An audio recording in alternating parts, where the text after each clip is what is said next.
Bom dia a todos. Obrigado a todos pela presença. Inicialmente, como o Anderson destacou, a nossa segunda convidada, Magali, teve um probleminha por conta de paralisações em vias e rodovias do Estado e não conseguiu chegar. Mas teremos hoje aqui a alegria de receber Tiago Gomide, que eu irei apresentar simplesmente como meu amigo, de quem eu sou fã, mas eu vou ler o currículo para a gente ter, especialmente no arquivo aqui. Então, o Quintas do Carmo, dessa manhã, vai apresentar histórias do rádio no Brasil, com Tiago Gomide, meu amigo, historiador e jornalista, mestre em História pela FGV, presidente da Rádio Pública Roquete Pinto, colunista do jornal O Dia, apresentador do History Channel e um dos 30 maiores influenciadores em educação na plataforma TikTok. Ele não dança ainda. O projeto Tá na História, que é maravilhoso, recomendo sempre, para quem não segue, que siga, que ele mesmo criou, ultrapassa a marca de 1 milhão de seguidores.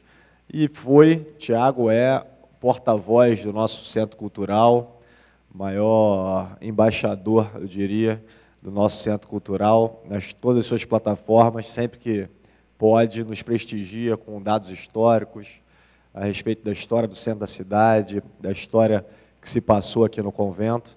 Então, Tiago, para nós é uma alegria enorme te receber aqui. Você tem, obviamente, a palavra. Muito obrigado. Boa.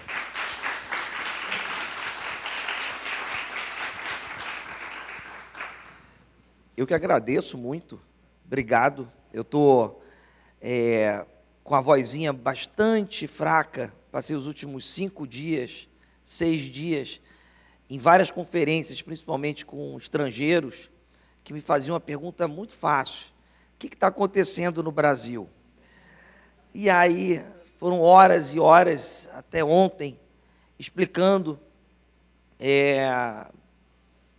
uma pergunta que é impossível ser explicada. Nós temos um enfrentamento gigantesco dentro das nossas plataformas, observadas pelos estrangeiros, e eu acho que o papel do rádio também é contribuir para uma reflexão sobre sociedade, uma reflexão sobre seu espaço dentro de um mundo lotado de informações. A gente tem uma multiplicação, por causa também da facilidade de notícias equivocadas, de um distanciamento entre o que é público e o que é privado, entre o que é interesse público e o que é interesse privado, e o rádio tem esse papel também de chegar e de contribuir para que a sociedade reflita sobre. Agora, eu vou fazer uma quebra de protocolo. Você quer conversar um pouquinho, quer que eu vá falando? Você começou a escutar a rádio quando? Você lembra da sua primeira... Eu lembro, quando eu era bem pequenininho, 8, 9 anos de idade, eu ia para Saquarema com os meus pais e escutava muito a rádio.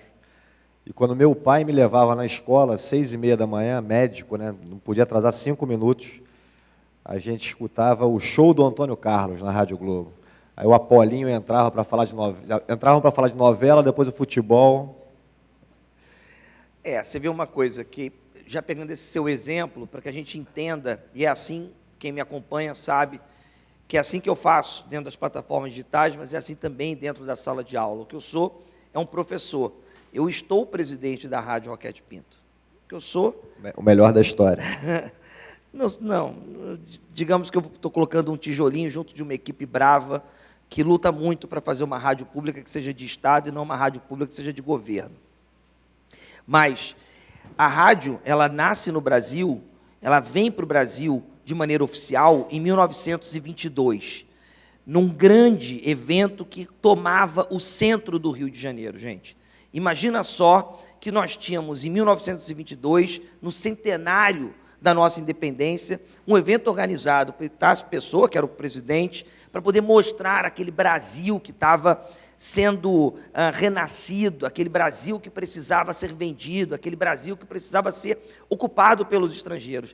Então, essa área daqui toda foi tomada por grandes pavilhões, por grandes discussões. Pessoas do mundo inteiro vieram para cá, inclusive empresas, mostrando também seus inventos. Era uma tradição no começo do século XX, final do século XIX, isso rolar. Por exemplo, em Paris, em 1890, em 1900, 1889, tiveram grandes exposições onde foram lançadas a Torre Eiffel, o Grand Palais, grandes partes da construção de Paris que nós conhecemos hoje foram feitas por causa dessas grandes exposições. Estão lá até hoje. Essa de 1922 praticamente restou pouquíssimo. A nossa ABL é um bom exemplo de um presente que foi dado pela França representando aqueles arcos, aqueles pensamentos franceses, tão importantes na nossa Belle Époque, continuam ainda de pé, mas é um dos poucos produtos físicos que continuam daquele período de 1922. E é nesse estágio que é apresentado o rádio.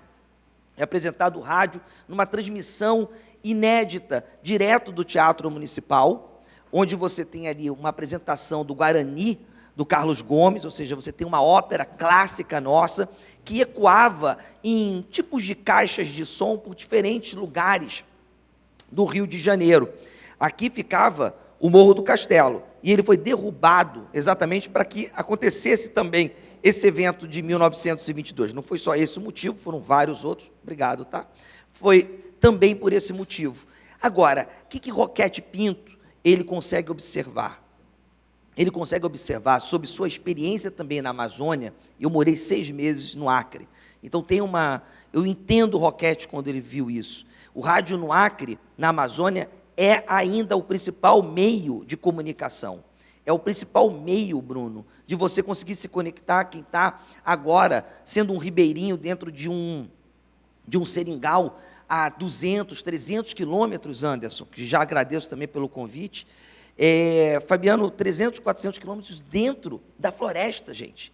Então, a comunicação do rádio, hoje, é muito importante para essa Amazônia conectada. Imagine em 1922, quando Roquete Pinto vem da Amazônia, e ele fala o seguinte, espera aí, a gente pode fazer uma rádio que seja educativa, a gente pode aumentar a conexão entre pessoas através dessas ondas. Então, ele estimula que o governo brasileiro compre essa tecnologia e implante essa tecnologia no Rio de Janeiro e no resto do país. Quando você fala que você ia escutando o Apolinho, o Antônio Carlos, era exatamente isso que se discutia em 1922, 1930, 1935. Era como um Brasil que não se comunicava, um Brasil que não conhecia suas cores, que não conhecia seus traçados, como é que a rádio, que era um veículo popular, que era um veículo de massa, apesar de, no começo, com aparelhos muito caros, como é que a rádio poderia contribuir para que nós conhecêssemos artistas que estavam agora no Nordeste, no Norte ou no Sul, Anderson. Então, o rádio ele vai ter, desde o seu princípio de debate, aqui, a partir de Roquete Pinto, esse olhar de construção de nação, de construção de educação de nação. Falei bastante? Mas o Roquete Pinto, ele é o primeiro passo. O Roquete Pinto, ele é o primeiro passo público. E aí eu costumo fazer uma diferenciação nisso. Você tem os estimuladores públicos, são aqueles que desatam os nós dentro das plataformas públicas, e quem aqui trabalha na esfera pública sabe que há muitos nós para serem desatados, você tem que convencer muitas pessoas para simples passos, e esse tipo de rigor é importante para que não haja nós desatados de maneira superficiais, usando a palavra perfeita. Mas antes tiveram pessoas que já tinham experimentado a radiodifusão, já tinham experimentado essa plataforma. Você pega, por exemplo, um padre chamado Landel de Moura, 1892, esse camarada inventou o rádio. Olha só como é que o Brasil ele é injusto com os seus criadores. Em 1892, cidadão de São Paulo, na Avenida Paulista, estava muito distante de ser o que nós conhecemos hoje, mas já era um lugar que era procurado por aqueles mais abastados do ciclo do café. Tem que lembrar todo mundo aqui que o café movimentou a economia do Brasil desde o Império, e naquele finalzinho do século XIX, começo do século XX, São Paulo estourou por causa do café. Ele vai pegar e vai fazer um experimento ali, meu irmão. Eu já estou em casa, hein? Ele vai fazer um experimento ali. Ele vai fazer uma transmissão em rádio de uma ponta a outra, praticamente, da Avenida Paulista. Onde hoje está o MASP, é um dos lugares simbólicos. Não à toa, São Paulo depois vai ter as suas antenas dentro da Avenida Paulista. É uma das marcas de São Paulo, uma das marcas da própria avenida. Só que o seguinte, ele não conseguiu patentear isso. Ele não teve apoio, não tinha grana, não teve apoio institucional. Em 1893, um italiano, também que estava caminhando junto, não é uma questão de roubo de patente, mas é uma questão de caminhar junto.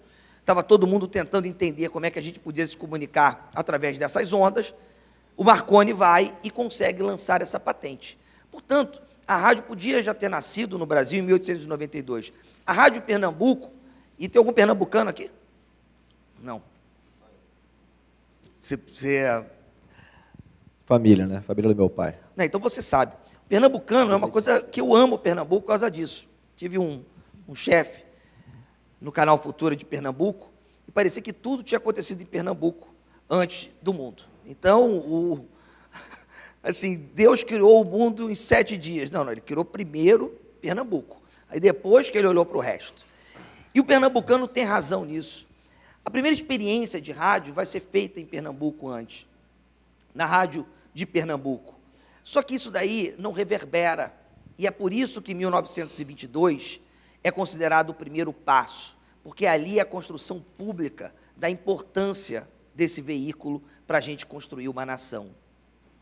Quando você pega e consegue falar que você foi de carro até ali até Saquarema, né, e você teve, com certeza, a possibilidade de escutar sem a queda, ou pelo menos tendo uma variação, isso é uma coisa raríssima, que no começo não era assim. A gente teve que criar uma tecnologia no Brasil há 100 anos que pudesse alcançar com rigor o norte ao sul de um país que é lugar comum falar que tem dimensões continentais.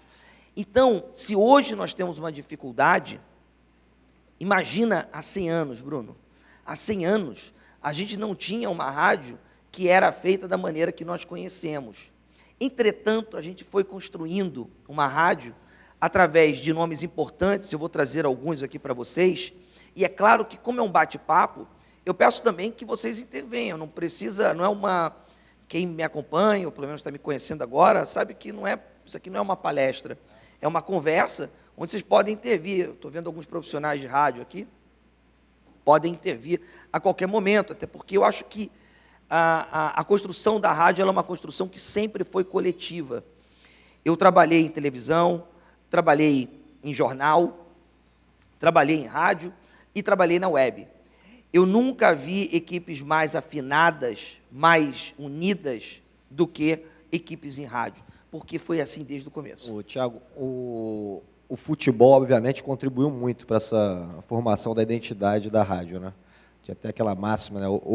Vejo o jogo, assisto o jogo ouvindo a Rádio Globo. Eu sempre gostei muito de assistir, e esse é outro detalhe também, que assistia muito. Hoje é muito fácil assistir os jogos de futebol, porque tem canais à torta e à direita, mas na minha infância e juventude não era assim. Você tinha que, se não transmitisse o jogo na televisão, você tinha que correr para o rádio para assistir. Qual o papel, na sua visão, do futebol na popularização da rádio? Aproveitando que a gente está às vésperas aí da Copa do Mundo. Vamos lá. Nós tivemos agora um aumento, eu vou chegar no futebol, mas trazendo números atuais. Nós tivemos agora um aumento de 20% da audiência em todas as emissoras de rádio, com uma exceção outra. Né? Eu costumo, evidentemente, nos círculos mais privados, a Roquette saiu de 34º, 35º na audiência e hoje está em 24º. Aumentou mais que 20%. Entretanto... No estado do Rio ou no Brasil? No estado do Rio. Quantas rádios a gente tem? No Rio, 100 e poucas. Nós temos o seguinte, olha só, nós tivemos um aumento de 20%. Por quê? Porque o radinho de pilha, isso não é um dado feliz, mas um dos motivos é esse. O radinho de pilha é mais barato que a TV.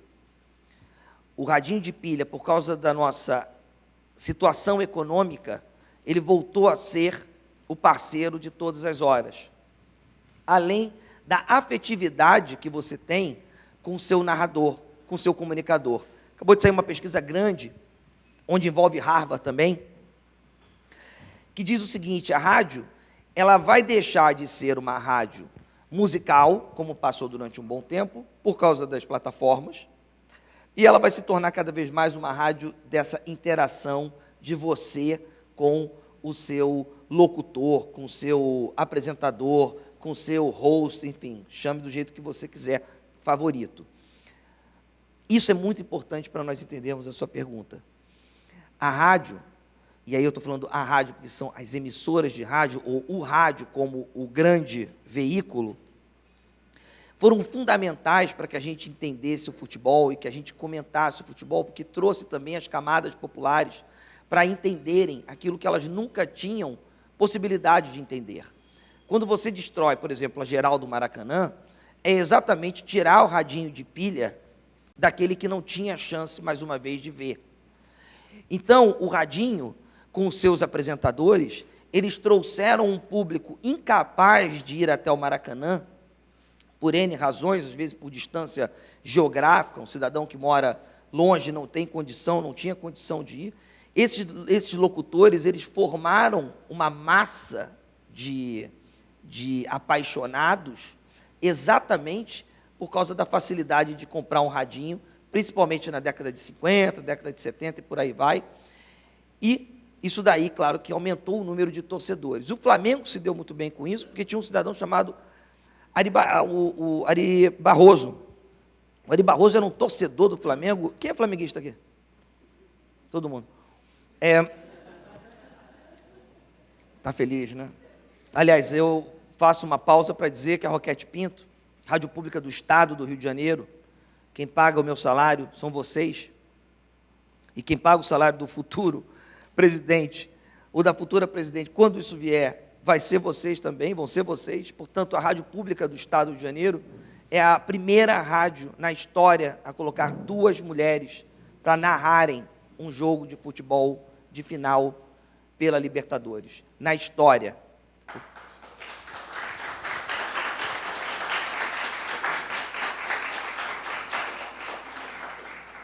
Qual foi o jogo?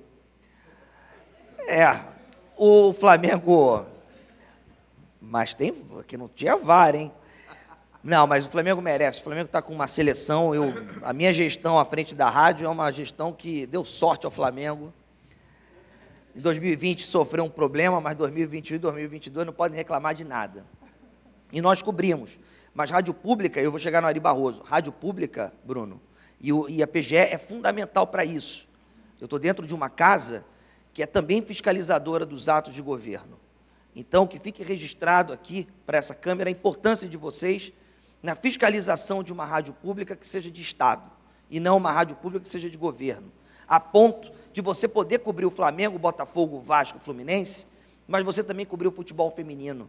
Você também cobrir os times da 2ª e da 3ª divisão do Rio de Janeiro, que são tão importantes para a movimentação das cidades que eles estão envolvidos, ou até mesmo dos bairros.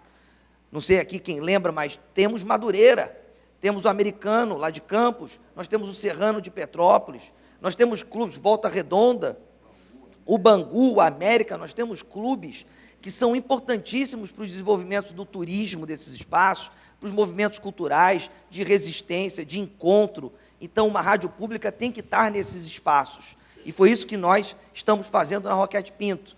Por exemplo, tem um programa chamado Todas as Divisões, que valoriza o futebol, por exemplo, das favelas. Nós somos a única rádio do estado do Rio de Janeiro, de vocês, que cobriu a final da Taça das Favelas.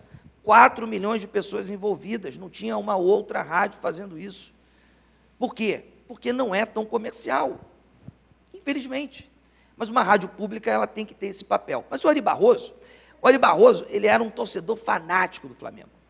Fanático a ponto de não ter aquele rigor de fingir. Olha, o José Carlos Araújo, ele é tricolor. Mas você vai escutar o José Carlos Araújo, garotinho, parece até que ele é um cidadão ali que está torcendo pelo Flamengo, às vezes pelo Botafogo. Você mantém ali a tradição de estar neutro. Anderson, Ari Barroso não. A ponto de ser barrado no Vasco. Chegaram um momento e falaram, não, esse cara não entra mais aqui, chega, em São Januário não vai entrar. Ele não vai entrar de maneira alguma, não deu erro. Ele subiu no telhado de um prédio vizinho e narrou, essa foto é incrível, dê um Google, Ari Barroso, telhado São Januário. Ele vai para o telhado e começa a narrar, e ele não narrava com uma coisa tímida. Ele vai Flamengo, vamos fazer gol, Flamengo. E aí o adversário está vindo, hein? O adversário está vindo, mas vai perder, vai Flamengo. E é claro que essa coisa no radinho de pilha foi aumentando o prazer de você torcer junto com ele. É claro que outros narradores também puxavam a sardinha. Nós temos um mais recente, Januário de Oliveira, que, aliás, homenageio no meu livro, se Deus quiser vai ser lançado agora em novembro, dezembro. É sempre uma epopeia lançar um livro, né? A gente está num país que, infelizmente, também é muito difícil você juntar todas as pontas para lançar um livro. Mas eu homenageio o Januário de Oliveira, é um livro que fala, inclusive, de futebol. O Januário de Oliveira é um camarada que entendeu uma coisa que é importante. Se você não torcer para os clubes do seu estado e eles caírem, você cai junto como narrador também. Porque ninguém quer acompanhar financeiramente clubes que estão na segunda divisão. O que parece óbvio eu falar para vocês agora, nem sempre era óbvio para as pessoas que estão ali do outro lado. O Ari Barroso, por exemplo, quando pega e soltava a voz para o Flamengo, envolvia só a questão emocional. O Januário de Oliveira, sem esse rigor todo que eu estou lhe dizendo de mercado, ele vai pegar e vai conseguir inventar bordões, que é uma marca do rádio, que vão valorizar clubes que estavam muito ruins, inclusive o meu Fluminense, principalmente o meu Fluminense. Ele cria o bordão do Ézio, Super Ézio. O time do Fluminense era horroroso. Tem algum tricolor aqui igual a mim? Então, antes, companheiro, vocês lembram da tristeza que era? Alguém fala para mim assim, qual foi o momento mais difícil da sua vida? Foi a terceira divisão. Você está na escola, você não tem argumento. Você perdeu todos os argumentos. Foi ali que eu me formei, um cidadão que consegue brigar. Porque você tem que brigar pelo Fluminense, onde o goleiro, com problemas severos e não identificado pela comissão técnica, não enxergava à noite. Então, quando a gente jogava à noite, o cara não enxergava. Imagina só, passamos com esse goleiro 8 meses, Bruno. 8 meses. E aí foi se identificado, depois de 8 meses, que ele não enxergava nada à noite. Essa brincadeira foi para a terceira divisão. Não foi só por causa disso. Januário de Oliveira foi criando personagens, e é o grande símbolo, na minha concepção, de alguém que pega jogadores medianos e transforma em verdadeiros ídolos, a ponto das torcidas repetirem esses bordões. O mesmo vai acontecer até hoje. A rádio, e aí, mais uma vez, eu estou falando de emissoras como Rádio Nacional, como Rádio Globo, principalmente Rádio Globo e Tupi, essas duas muito fundamentais para a sustentação do esporte no Rio de Janeiro.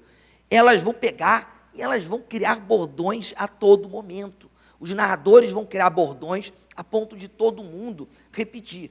Então, uma marca do rádio é popularizar o futebol, dando ao povo a chance de seguir aqueles ídolos reais ou aqueles ídolos supervalorizados de uma maneira única. Entendi.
Você pega, boa pergunta, você pega, por exemplo, a televisão na Copa de 70. É uma coisa engraçadíssima. Anderson passa a bola para João. Aí, 20 horas depois, João recebe a bola e passa a bola para Mário. Aí depois, é gol do Brasil. Uma narração que foi perdendo, a televisão no Brasil, diferente da televisão americana, ela vem do rádio. Então, era uma questão de tempo para ela ser tomada pela emoção, até porque nós, brasileiros, somos tomados pela emoção. Se você vê as narrações em países latinos, você vai ver que as narrações elas são muito apaixonadas. É diferente, eu morei um período da minha vida na Noruega, e você vê a narração do futebol norueguês é a melhor coisa do mundo, porque continua com a televisão da década de 70, aqui do Brasil. São absolutamente assépticos na transmissão. A televisão ela foi tomada também pelo rádio, porque exatamente o que o nosso... Isso aí tem várias pesquisas, tá, Anderson? O que o nosso ouvinte quer é se sentir dentro do campo. Ele precisa se sentir dentro do campo. E a televisão está, a todo momento, tentando seguir isso. Tem uma história que me lembra que é muito boa. Tinha um técnico chamado Tim, que foi técnico do Botafogo.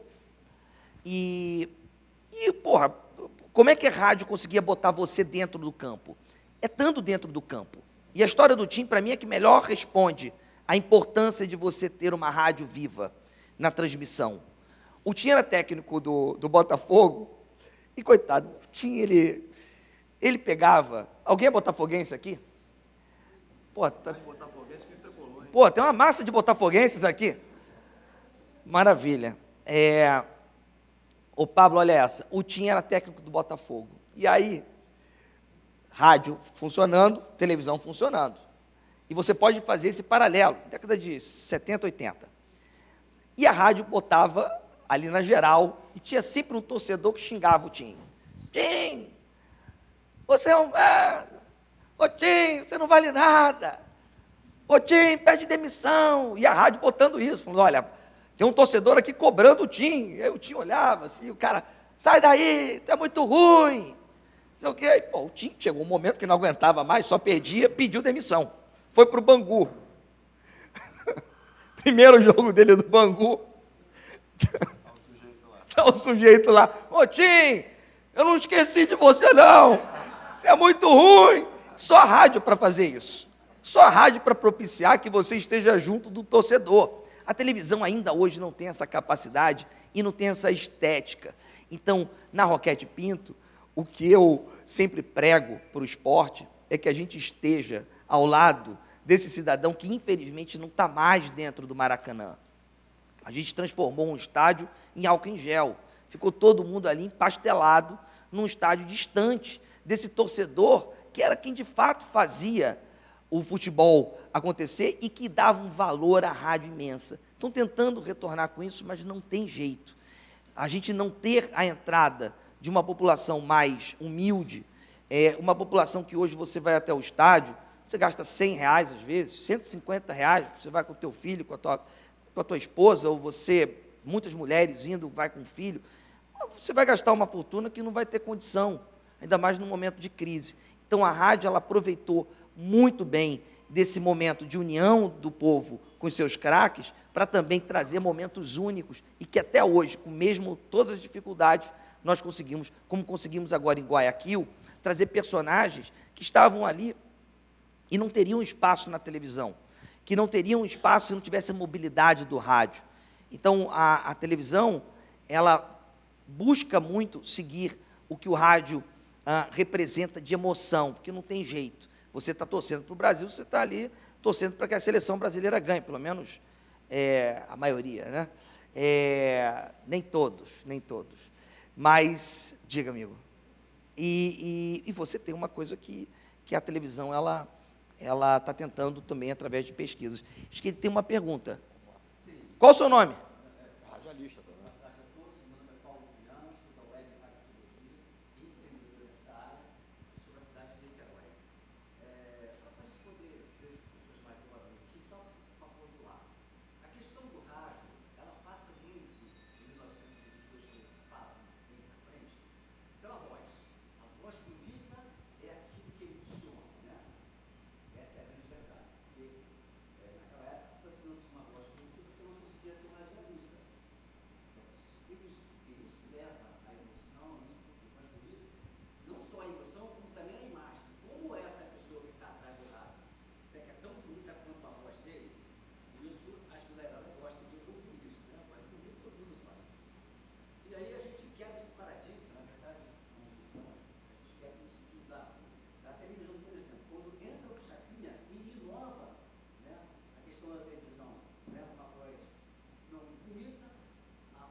Ele tem toda a razão. Obrigado, Paulo. Ele tem toda a razão quando ele fala. Eu sofri uma decepção absurda. Com o quê? Quando eu vi a imagem do Antônio Carlos. Pô, mas era uma voz elegante, bonita, um show do Antônio Carlos. Nada contra os carecas, mas sujeito careca, barrigudo, tal, baixinho. Uma decepção. Ô, Bruno, incrível. aí eu vou ter que levantar, né? É que você é galã. Mas você é charmoso com esse paletó grená. Que não, é uma homenagem ao meu Fluminense. Você tem uma coisa que o Paulo diz isso e entendo, mas a gente também tem uma rádio que vai ser quebrada da voz para uma linha de raciocínio muito mais apurada, uma falta daquele contato que nós tínhamos da leitura de texto somente. Você tem uma rádio moderna, que é uma rádio que, infelizmente, sofre de muitos problemas econômicos, independente de qual rádio seja.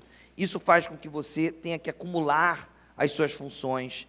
Então, antes, se você tinha um sonoplasta, você tinha um diretor, você tinha uma estrutura. Hoje, muitas das vezes, é operador, apresentador e vai ser feliz, meu amigo. Não dá para ele pegar e ter uma equipe direcionada a ele. Por isso também que faço um parênteses para dizer a importância de ter uma rádio pública que seja uma rádio formadora. Uma rádio pública ela não pode ter somente o papel de ser uma comunicadora. Ela tem que contribuir para que a sociedade se forme em veículo de comunicação auditivo, principalmente. Então, quando vocês recebem um podcast, vem desse berço da rádio. Quando vocês pegam e produzem um grande áudio de WhatsApp, vem de uma possibilidade de você ter já contato com rádio. Isso daí, para estudantes, é fundamental. Vocês têm professores aqui como eu, mas é meu campo de estudo e de caminhada. Anderson, você tem uma molecada produzindo muito áudio. Então, você tem que ter uma rádio pública que permita que ele tenha acesso a instrumentos, a uma formação, para que isso seja melhor utilizado pelos estudantes, mas também pelos profissionais de educação, em especial os professores, e não só, mas em especial os professores. Então, o Paulo, quando pega e fala, nós temos ali uma rádio onde você está revelando quem é a figura, e aí você traz o seu relacionamento com o Antônio Carlos. Hoje, por exemplo, uma rádio, é inconcebível ela não ter o casamento de imagem e de áudio. Por quê? Porque você também tem um novo público que quer saber com quem ele está interagindo. E a interação, a televisão ela saiu muito na frente, evidentemente, nisso, é com a figura. Então, você pega e fala assim, poxa, olha o Bruno aqui, está vestido de tal modo, eu confio mais nele por causa disso, o Thiago está vestido com o seu paletó grená, e o que será que isso representa? Você tem a moda, que já é uma discussão muito antiga, ocupando também a rádio, que era uma questão que a rádio passou em branco durante muito tempo. Na última vez que estive aqui, eu estava com o Ricardo Rocha e o Juan, e eu falei sobre moda no esporte, porque foi um texto grande que eu escrevi para o History, sobre moda. E o rádio serve para isso também. Parece superficial, mas não é. A moda ela é absolutamente revolucionária. Eu não sou uma pessoa da moda, evidentemente, mas, evidentemente, no sentido de, olha para mim, eu estou falando que eu não sou um cidadão que trafego na moda como uma pessoa presente, eu sou somente um estudioso. Mas você pega, por exemplo, a moda como revolucionária no método de comunicação entre TV e rádio. A rádio ela nunca teve uma padronização em seus uniformes. Você tinha cada um de um jeito. A televisão que vai trazer a padronização como um elemento importante para se valorizar o profissional. Então, aqueles narradores, aqueles apresentadores de rádio da década de 40, da década de 30, de 50, que é uma época de ouro do rádio, né? Você tem todos vestidos de terno e gravata. O Silvio Santos, até hoje, segue esse padrão. Você quase não encontra mais apresentadores de terno e gravata na televisão. Você já tem essa quebra também. Quando eles saem do rádio, eles levam esse padrão para dentro da rádio, para dentro da televisão. E na rádio, essa virada é muito clara, tá? Para quem estuda moda e comunicação. Esse estudo dentro do rádio, você vai perdendo. Agora que está voltando, de uns 5, 10 anos para cá, que está voltando nas grandes emissoras a ter uma padronização em quem se veste por causa da entrada das câmeras nos estúdios. Então, a Jovem Pan, por exemplo, de São Paulo, ou até mesmo a CBN daqui, posso trazer a rádio do New York Times, que já é mais antiga nessa ação, todos os apresentadores eles estão, ou pelo menos a grande maioria, está padronizado para poder fazer com que todos entendam que a importância da imagem ela é tão fundamental como a da voz e mais. A voz bonita, elegante, ela também cada vez mais dá espaço para uma eloquência, para outros tipos de elementos que não eram antes tão valorizados. E, Tiago, a gente falou muito de futebol aqui, migrando agora para a música. Importância do rádio, da rádio, para a nossa música brasileira, para o lançamento de valores e emendando, como é que é o mercado hoje para você lançar músicas na rádio? Porque mudou muito, né? Olha só, eu vou ter que passar pelo Ari Barroso de novo. Quem escuta rádio aqui? Levanta a mão. Tá. Quem escuta podcast? Tá. E quem escuta música pela internet? A resposta está aqui. A resposta está aqui. Vamos voltar um pouquinho. 1930, 1940. Você tem Ari Barroso, vou trazê-lo como exemplo, tá? Mais uma vez, eu acho que é um personagem pouco trabalhado e extremamente importante. Ele é um dos representantes do show de calouros. Tem vários outros.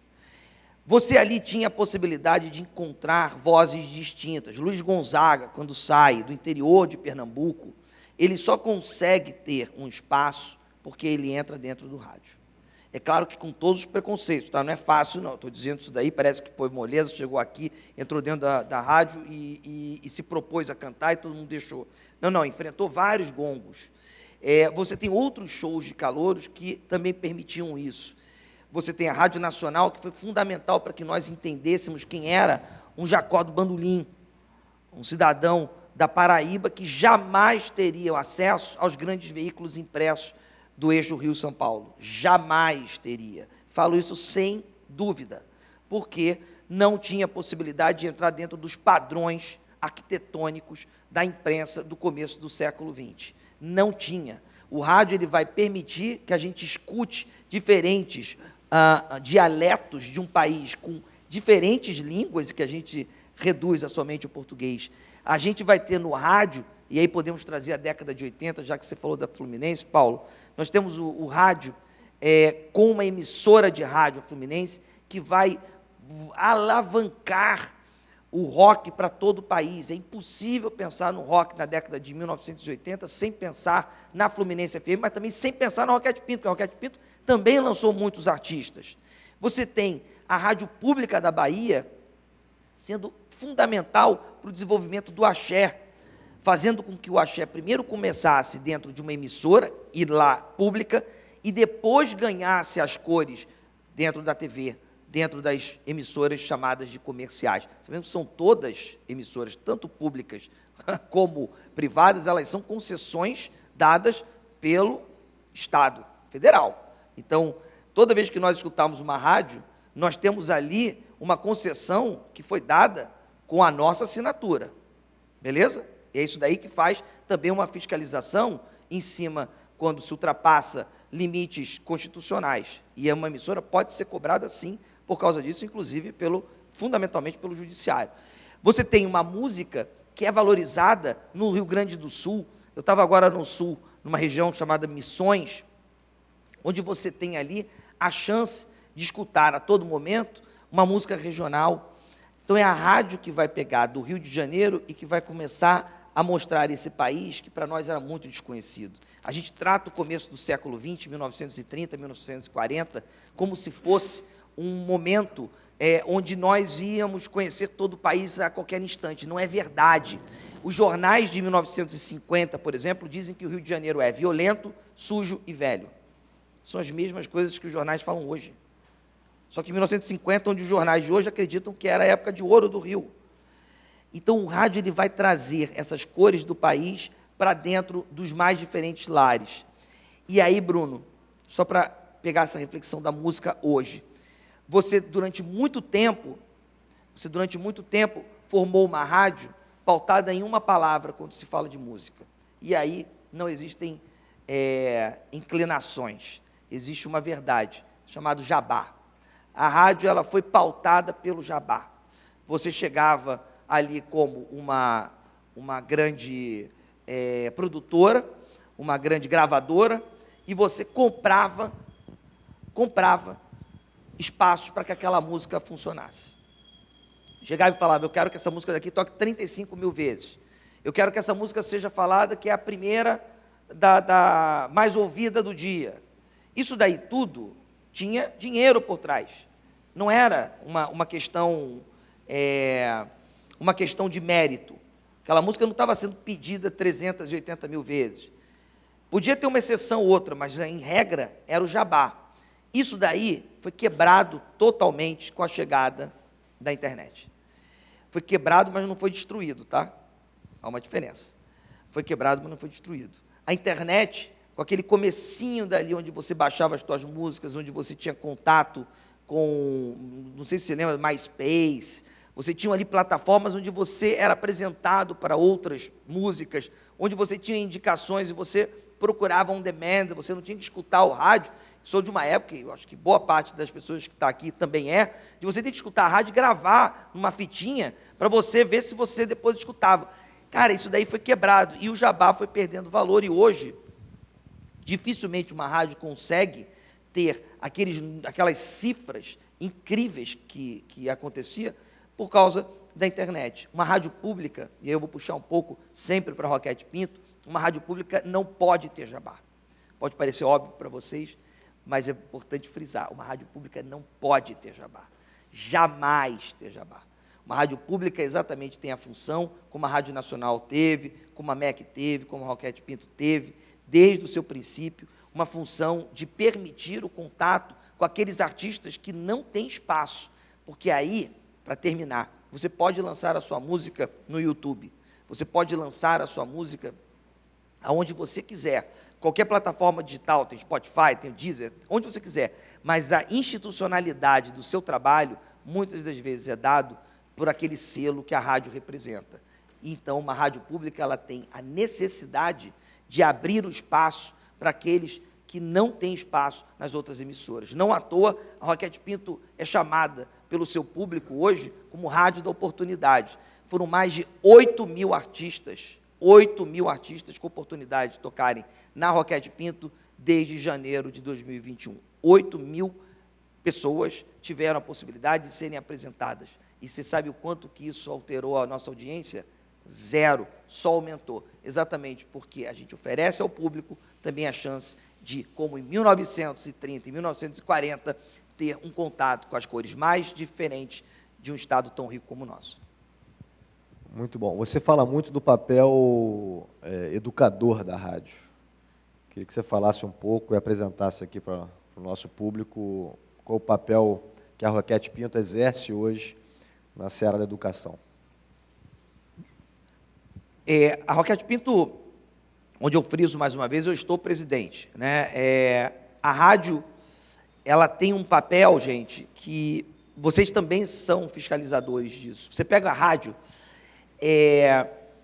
Roquete Pinto, em 1922, ele vai discutir, ele vai frisar a importância da rádio como uma construtora de educação, levando o conteúdo educativo para mais diferentes pessoas. Eu estava no Acre, e aí fui conhecer uma rádio chamada Rádio Aldeia, e eu vou chegar na Roquete Pinto. A Rádio Aldeia, é uma rádio que comunica com todo o interior do estado, principalmente com os seringais. Se alguém aqui foi até a Amazônia, sabe o que eu estou dizendo. São seringais e muitos seringais no meio da floresta. Você não tem internet, você só tem rádio. E ali, através daquelas ondas, você tem programas que são dedicados a formações básicas de cidadania, formação de justiça, de seus direitos, formação de questões primárias, de disciplinas que nós temos dentro da escola, sem ser chato, mas também de informação. Eu estava nessa rádio e aí descobri que você tem ali a informação que, por exemplo, o João, que mora no Seringal, Bom Destino, infelizmente a mãe dele faleceu. É pela rádio que ele fica sabendo. Por quê? Porque alguém vai até a rádio, chega ali e fala, rádio pública, tá? Rádio pública. Chega ali e fala, olha, infelizmente a mãe do João, do Seringal Bom Destino, no lote 18, infelizmente ela faleceu. E pela rádio eles ficam sabendo que a mãe morreu, sabendo que o filho nasceu. Estamos falando do Brasil de agora, tá? Estamos falando do Brasil de agora. Não estamos falando do Brasil de 50, 70 anos atrás. Estamos falando nesse momento acontece isso. Na Rádio Aldeia e na Rádio Difusora. Você ali sabe que o Flamengo foi campeão. Porque você tem a narração do jogo através da rádio. Então, a rádio ela não pode ser utilizada como apenas um veículo que se propõe a prestar serviço. Ela também tem que ser uma catalisadora do público. Ela tem que trazer o público para dentro. E o público para dentro está dentro da formação dele, educativa. Então, a Roquete Pinto, o que ela fez? Nós chegamos e temos, nesse momento, 70 mil estudantes. Esse número é público. E é agravante. É muito grave esse número. São 70 mil estudantes dentro do Estado do Rio de Janeiro, sob tutela do Estado, onde o Estado tem que entender, 70 mil estudantes que não têm acesso à internet. E aí? Você tem uma rádio pública que chega. Qual o papel da rádio pública? Chegar até essas figuras que não têm internet. É para isso que existe uma rádio pública. Então, nós fizemos o Vem que tem Enem, pegando professores e disponibilizando os professores para poderem ali, durante 10 minutos, não de uma maneira chata, os professores ensinarem a língua portuguesa, a história, algumas dicas de língua inglesa, porque esses meninos, meninas e também pessoas idosas chegam no Enem de uma maneira absolutamente distante de alguém que está no ar-condicionado agora, de alguém que tem internet.